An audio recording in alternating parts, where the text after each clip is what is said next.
əziyyət, nədən tərk elədin bilə bilmədim. Gəl gözəlim, bu qədər əziyyətə tab etmir ürək. Gəl gözəlim, qovuşaq bizlərə hicran nə gərək. Gəl gözəlim, istərinsin yerəmin nuri mələk. Gəl gözəlim, məni səndən ala bilməz.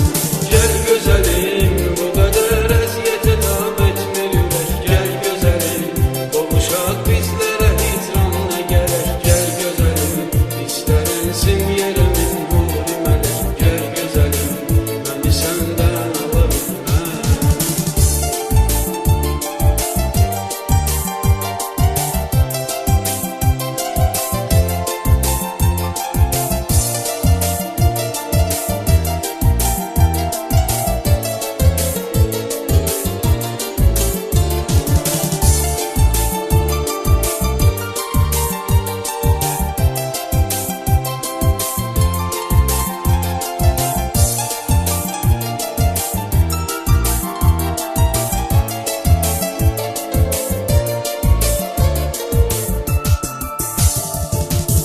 Görüşüydü dayanıb əl-ələ, dedin ayrılaq, dedim olmaz belə.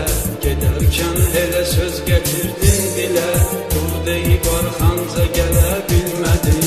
Mənim qədər çəkən qəm kədər yox, qəmim qəm üstündən gəlir qədər yox. Qəlbimə həmdən mənə bir nəfər yox, dərdimi kimsə ilə bölə bilmədim. Gəl gözəlim, bu qədər əziyyətə tab etmir ürək. Gəl gözəlim, qovuşaq bizlərə hicran nə gərək. Gəl gözəlim, istərinsin yerəmin nuri mələk. Gəl gözəlim, məni səndən ala bilməz. Gəl gözəlim, Gözəlim, mən hər dəfə düşünəndə sənlə keçən günlərimi alışıram. Hərdən olur öz-özümlə ayrılığın günahkarı sənsən deyə danışıram. Öz-özümdən inciyirəm, öz-özümlə barışıram.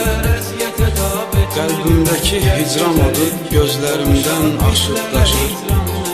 Hiss edirəm, əcəl mənə yaxınlaşır. Hiss edirəm, əcəl mənə yaxınlaşır. gəl gözəlim, bu qədər əziyyətə tab etmir ürək. Gəl gözəlim, qovuşaq bizlərə